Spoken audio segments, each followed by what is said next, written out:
Voltaire dismissed it as a few acres of snow.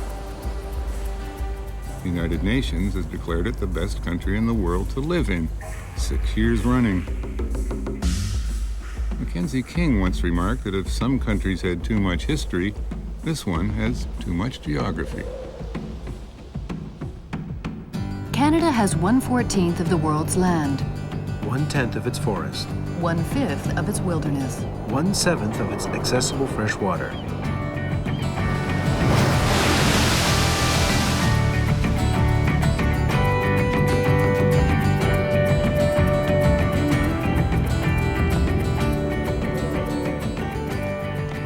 Canada can be divided into two parts, one part where we live and one part where we don't.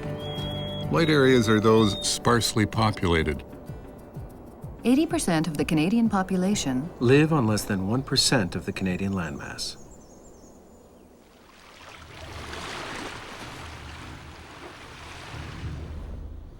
One of the reasons a great deal of Canada is so empty is this stuff: ice.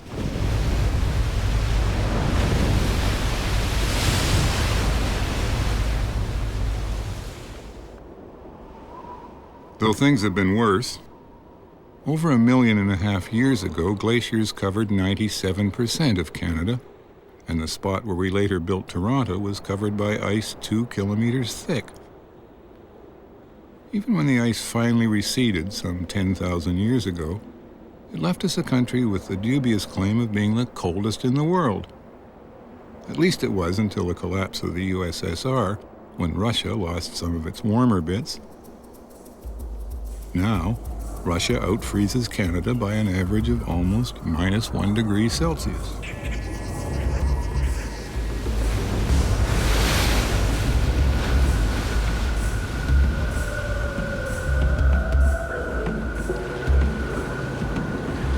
Early European explorers had thought that if they crossed the Atlantic, they'd find China on the other side. Instead, they found Canada. It was a grave disappointment. A huge landmass blocking their way to the more interesting countries of the East. So for several hundred years, they concentrated on trying to find a route around it, via the Arctic Ocean. Even today, this route is impassable by ship, except for a few weeks at the height of summer, and only then by icebreaker. But for centuries, sailors were obsessed with what became known as the search for the Northwest Passage. The most famous attempt was made by Sir John Franklin in 1845. No one knows to this day exactly what happened. His 2 ships were lost without trace, complete with a cargo of fine bone china, crystal wine glasses, solid silver service, and a barrel organ, but no Arctic clothing.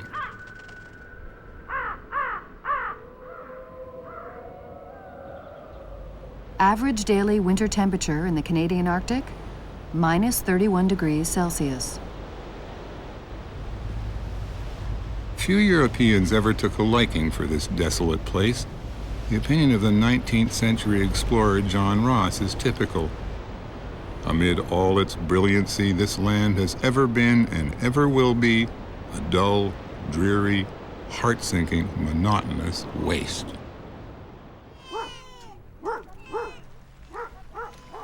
While the Europeans were doing their utmost to sail around Canada, they paid little heed to those people who called the Arctic home. Today, Canadian Inuit number around 40,000, and roughly half live in the newly formed territory of Nunavut, which takes up approximately 1/5 of Canada's landmass.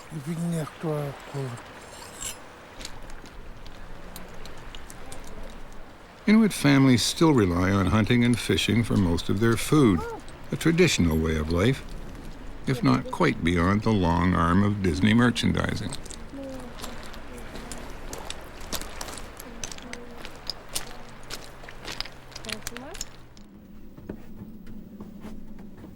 Long before Mr. Birdseye came up with his frozen food products, long before refrigerators could be found in southern kitchens, Inuit had their ice houses.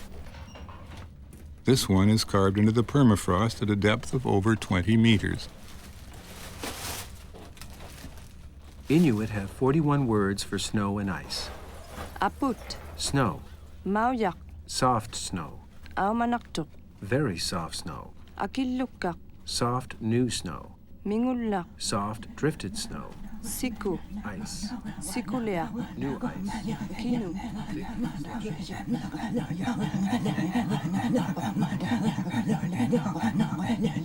Human history in the Canadian Arctic spans only 4,000 years. This is the skeleton of a dwelling built by the Thule people who came here a mere 1,000 years ago. Their culture died out before the first Europeans arrived. Present-day Inuit are their direct descendants. If you have any questions, To survive in a landscape as unforgiving as the Arctic, you have to take advantage of any tool that will give you an edge. Inuit readily adopted the rifle, then later the snowmobile, and now the computer, giving these students 500 kilometers above the Arctic Circle access to a world of information at the click of a mouse.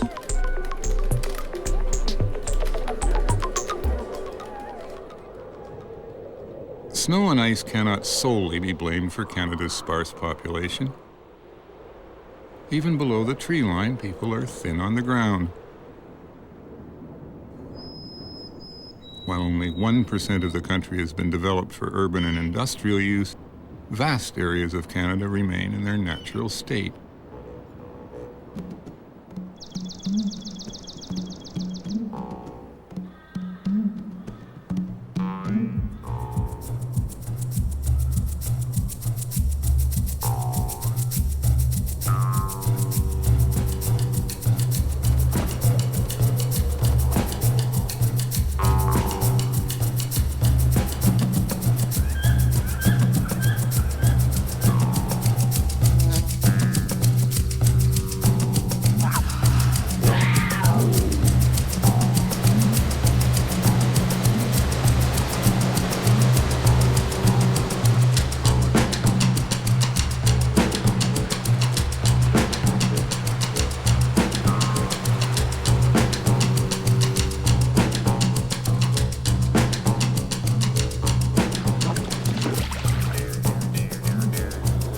It was in this wilderness that Europeans finally found something in Canada to catch their interest: the beaver. Beaver hats were all the rage in the capital cities of 17th century Europe, and the Canadian animal was thought to produce the very best kind of fur. The pelt of one adult beaver could be traded for a brass kettle or a gallon of brandy.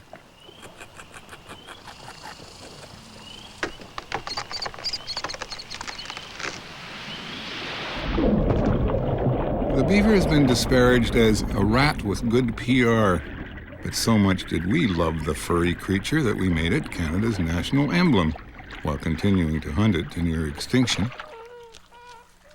Fortunately, the whims of fashion being what they are, the beaver became, well, old hat. Silken toppers came to be considered far more stylish, and our national emblem was granted a reprieve.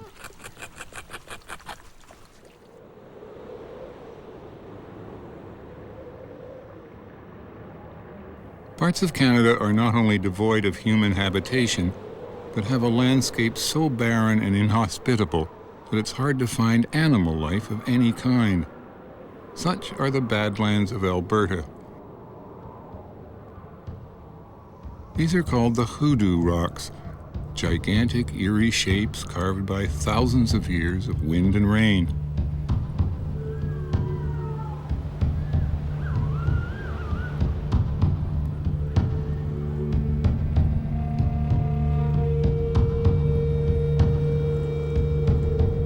Millions of years ago, this land looked quite different.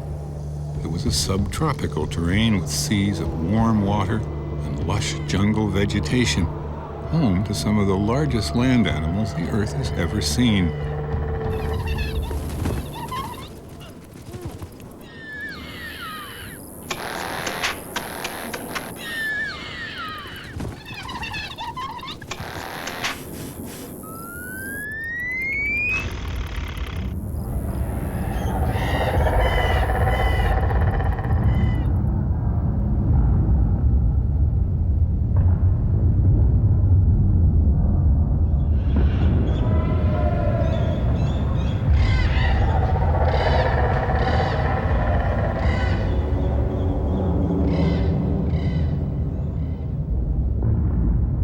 Dinosaurs ruled the Earth for about 140 million years, and might still be doing so if it hadn't been for a small accident 65 million years ago, or so the theory goes.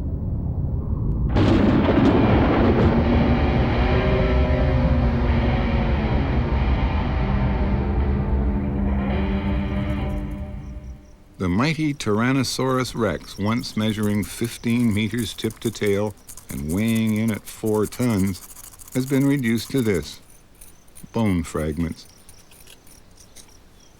And the dinosaurs have been replaced by these creatures, us. We're not usually to be found groveling around on our hands and knees in the dirt. We have more important things to do, like rushing around in these small metal containers, of which there were, at last count in Canada, 13,486,957.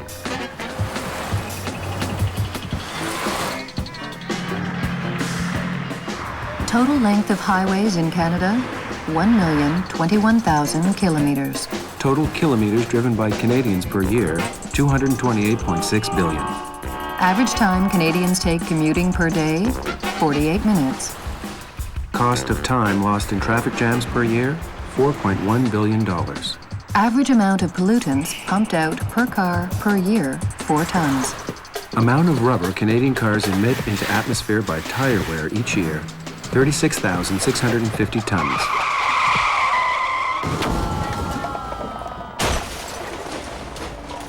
Number of cars Canadians crash per year, 830,000. Number of words Canadians have for this type of transportation, 27. Car, Jeep, automobile, convertible, jalopy, lemon, clunker, beater, rattle truck.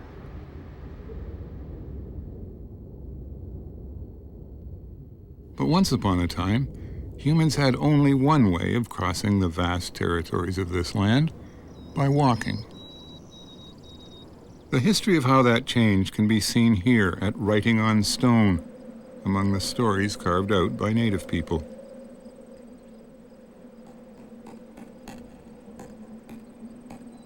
Some of these hieroglyphics date back nearly 4,000 years. But amongst the more recent are depictions of one of the first European imports, the horse.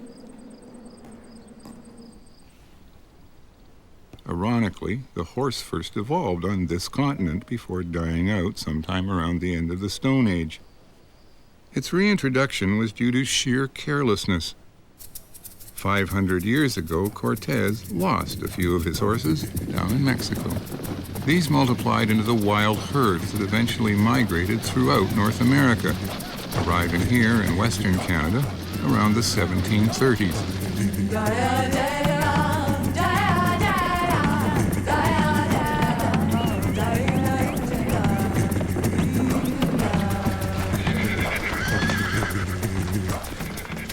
Going from hunting on foot to hunting on horseback changed the lives of the native Indians completely.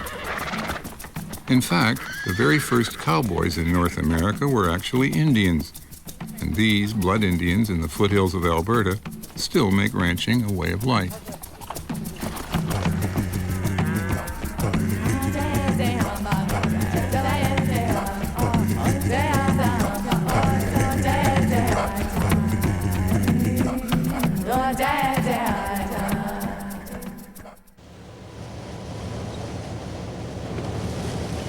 If the Europeans were slow to see the potential of the land, they were quicker to exploit the sea. Returning to England in 1497, John Cabot reported that the fish off Newfoundland were so plentiful they could be scooped up by the basket.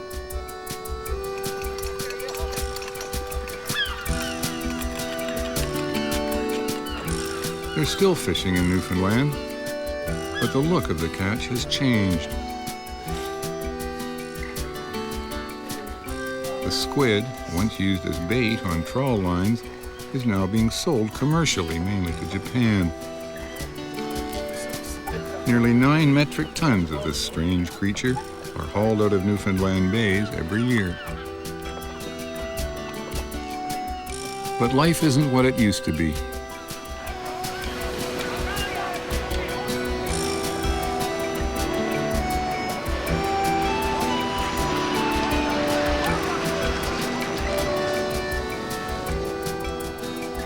The cod fishery, once the lifeblood of these outports in Newfoundland, had to be closed down in 1992.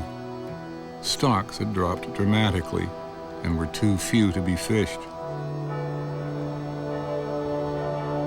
The statue of John Cabot now stares out over an empty sea.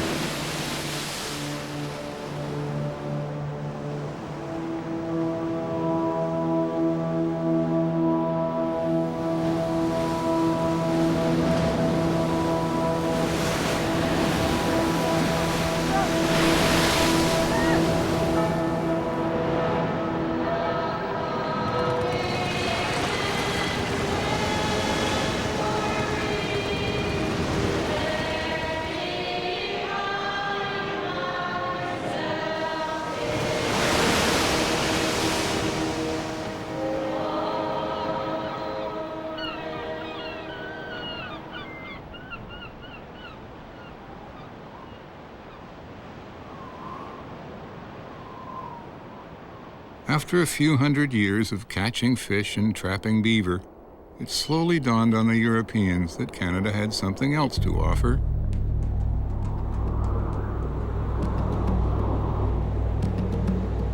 Trees. Lots of them. Big and straight. Perfect for masts for their sailing ships. So they cut them down, and have been doing so ever since.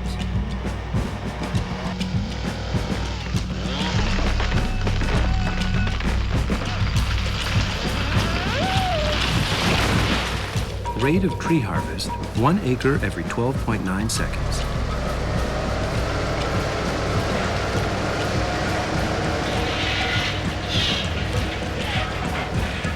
Canada is the largest exporter of lumber in the world, 48.7 million cubic meters. worth $13 billion. Enough to build 1.6 million single detached houses every year.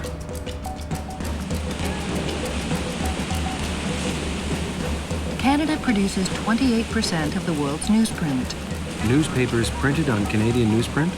New York Times, LA Times, London Financial Times, Times of India, Frankfurt Express, Brazil's O Globo, Costa Rica's La Nación, Kansas Star, Toronto Star. Number of tons of newsprint used for one Saturday issue of the Toronto Star, 703.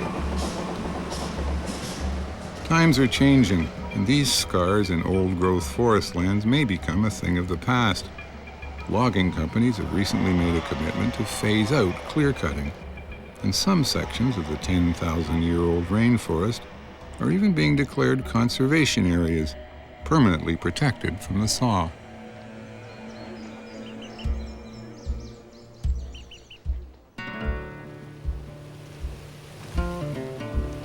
In the mid-19th century, the Europeans discovered the West, the prairies, This time, they did not come just to exploit the land and go back home. They came here to stay.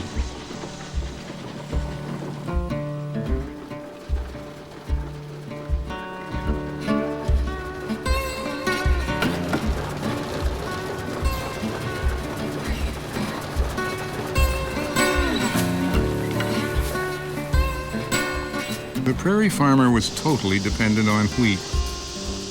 If the harvest was poor, times were hard, but there was always the hope that next year things would be better. And then came the 30s, the drought, and the Dust Bowls.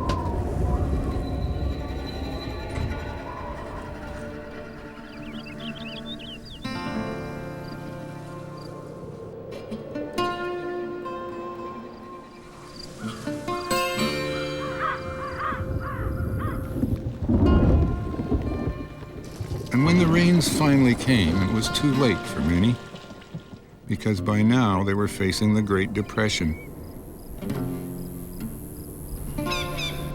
In the space of a few years, wheat prices plummeted from $1.27 a bushel to just 30 cents. The average family income in Saskatchewan dropped a staggering 72%, and fully 2/3 of the population had to go on relief.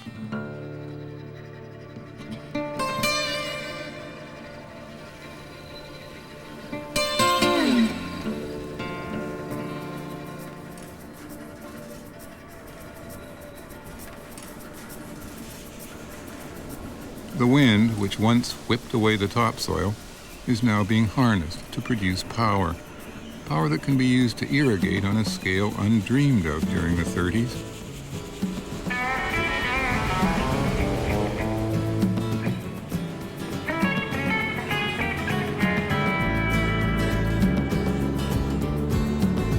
Wheat is still king, but it's no longer the prairie farmer's only major cash crop. Others, like flax and canola, are now being planted on a large scale, changing the color of the countryside. Number of acres of crops sown in Canada, 86 million. Number of farms in Canada, 274,955. Number of Canadians employed on Canada's farms, 1 in 25. Number of people fed each year by the average farm, 120.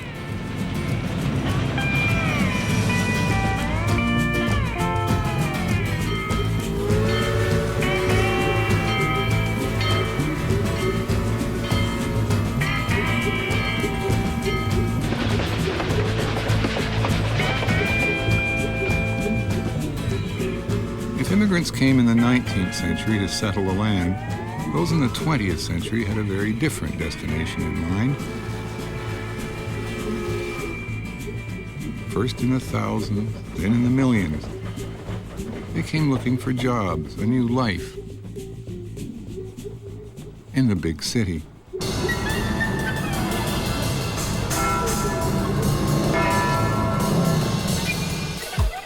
Population of Canada, 30,286,611. Chances a Canadian lives in the city, 4 in 5. On a typical day in Canada, 1,050 people are born. 583 die. 573 immigrate to Canada, 127 emigrate. for a net population gain of 913. Chances a Canadian is bilingual, 1 in 6. Chances a Canadian's mother tongue is neither French nor English, 1 in 6. Chances a Canadian was born elsewhere than Canada, 1 in 6.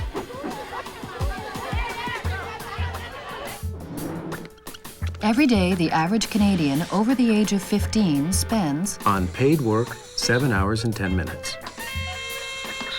housework and childcare, 2 hours and 28 minutes. Watching TV, 2 hours and 11 minutes. Active leisure, 59 minutes. Shopping, 45 minutes. Reading, 30 minutes. Eating, 1 hour and 31 minutes. Socializing, 1 hour and 32 minutes. and sleeping 8 hours and 3 minutes. Only 5 countries in the world have a higher standard of living: United States, Switzerland, Luxembourg, Germany, and Japan. But the busy city dweller must find time and a place to just relax. If Paris has its Arc de Triomphe, London's Trafalgar Square its lions, Toronto has its cows. Wellington Street is home to 7 of the beasts, cast in bronze and weighing in at 550 kilograms apiece. They're the work of Joe Fafard, a sculptor from Saskatchewan, and watch over a perfect spot for a midday snack.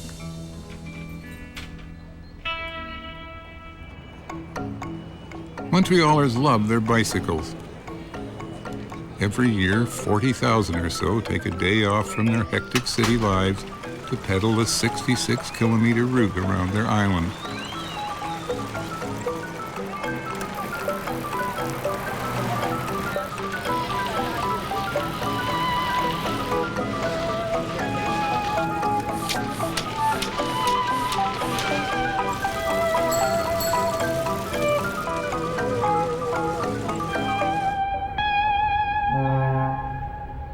And for those who live in Vancouver, escape is even easier.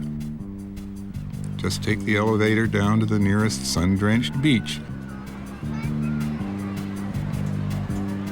Contrary to conventional wisdom, the sun does shine in Vancouver, an average of 1,919 hours each year.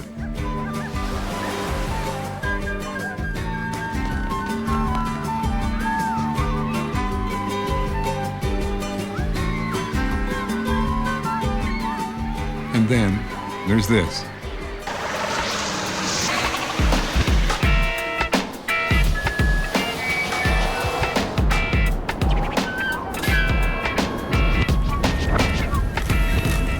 Montreal gets more snow than any other major city in the world.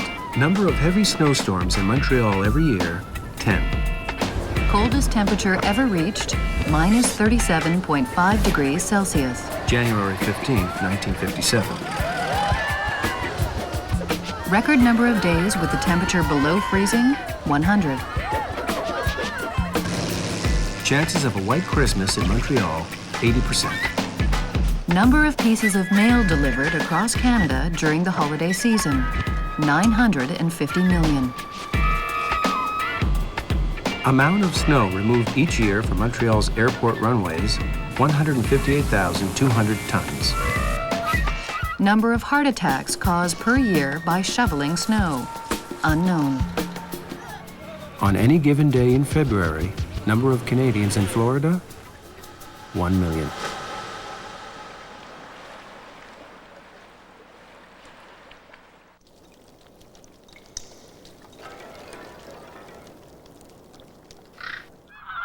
But even the great Canadian winter does not last forever.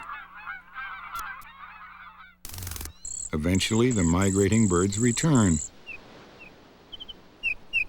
Natives emerge from their hibernation, and tourists arrive to visit one or more of our 38 national parks.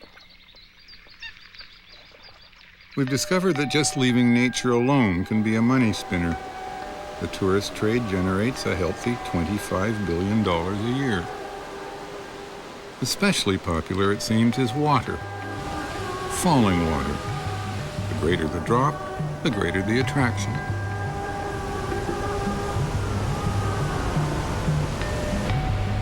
This makes Niagara Falls our #1 tourist spot and honeymoon capital of the world. Oscar Wilde once called this view the second major disappointment of married life. 14 million visitors a year do not agree. They love to just stand and watch the endless flow of water. 155 million liters, enough to fill 62 Olympic-sized swimming pools every minute.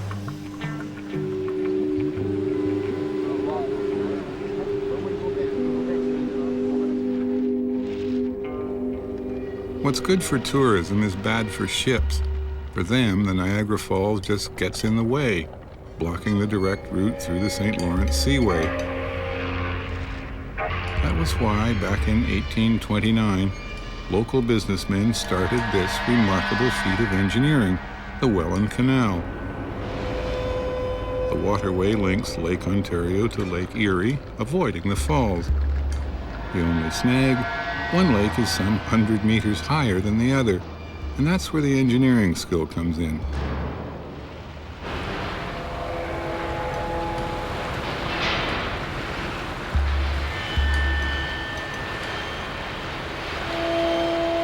A series of 8 locks raise and lower ships as long as 2 football fields in as little as 10 minutes per lift, allowing dozens of ships a day to move smoothly through the canal's 45-kilometer length.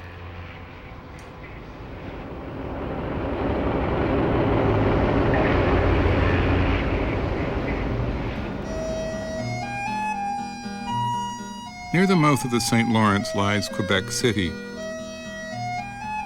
For tourists, its main attractions are the quaint streets, the horse-drawn calèche, and the French cuisine. But for most Canadians, it's known as the place where the fate of the nation was decided, down there on the Plains of Abraham. Actually, the battle settled nothing. The really important decisions were made some years later in Paris, when, in a backroom deal with England, France agreed to give up its North American territories for a couple of small islands in the Caribbean.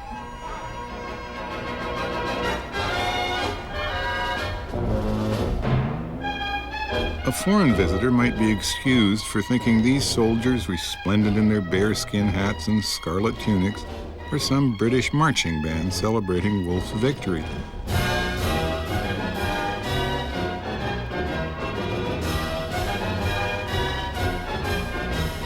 In fact, they're the Vendus, an elite French-Canadian regiment.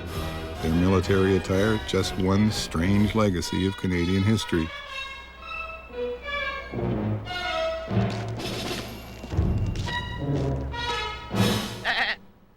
And speaking of Canadian history, you have to be extremely careful when dealing with any past conflict between the English and the French.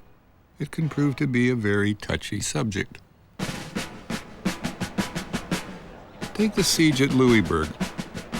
Every few years, they organize a huge reenactment of the event.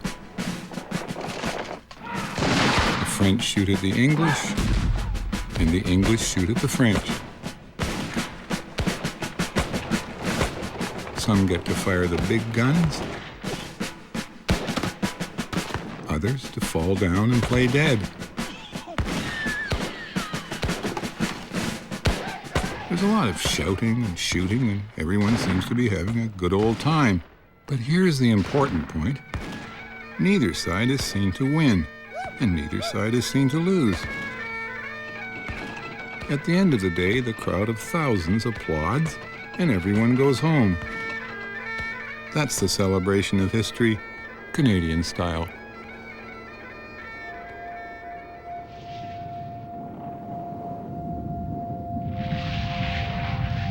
"500 million years ago, Canadian history was perhaps less contentious, when much of Canada was completely covered by water.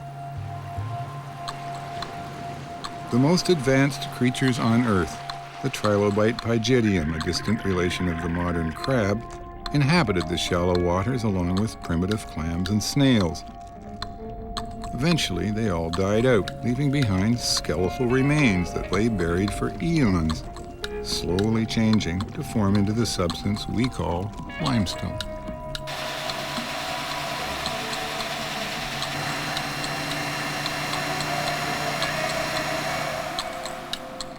The cutting of the rock can often reveal the shapes of the long extinct creatures embedded in the stone.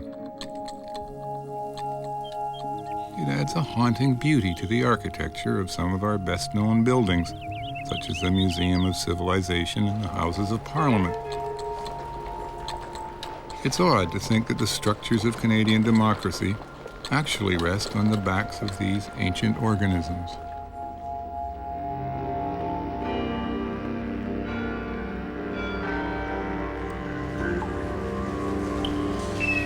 This nation of Canada was originally built by the sheer physical labor of generations of women and men. The work was always hard and often dangerous. Today, things are changing. Mining, for example, has been revolutionized by robotics. Now, a lot of the work can be done from an armchair. The touch of a button or the flick of a wrist can gouge out tons of rock from the mine face hundreds of meters below.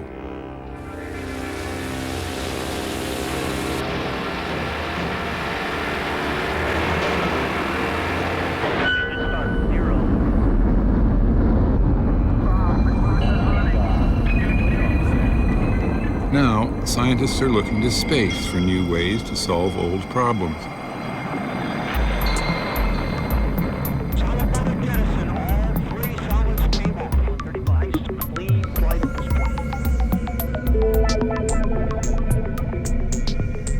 On November 4th, 1995, with a little help from our American friends, the Canadian Space Agency launched RadarSat, a very different kind of satellite. It takes pictures using microwave technology which can penetrate cloud, dust, or smoke, and is equally effective day or night. RadarSat images can give us the big picture and provide key information about the state of our land and our waters, information that will radically change the future use of our vital natural resources.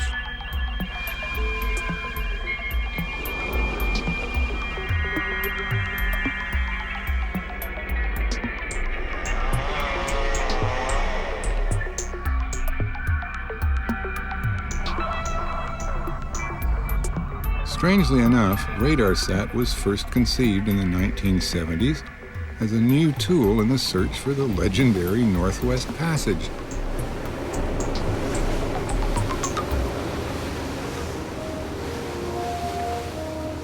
What the early European explorers started by ship, we continue in space, adding to the centuries of accomplishments of the country we call Canada.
He had 4 local shops there. They shop in miniature high speed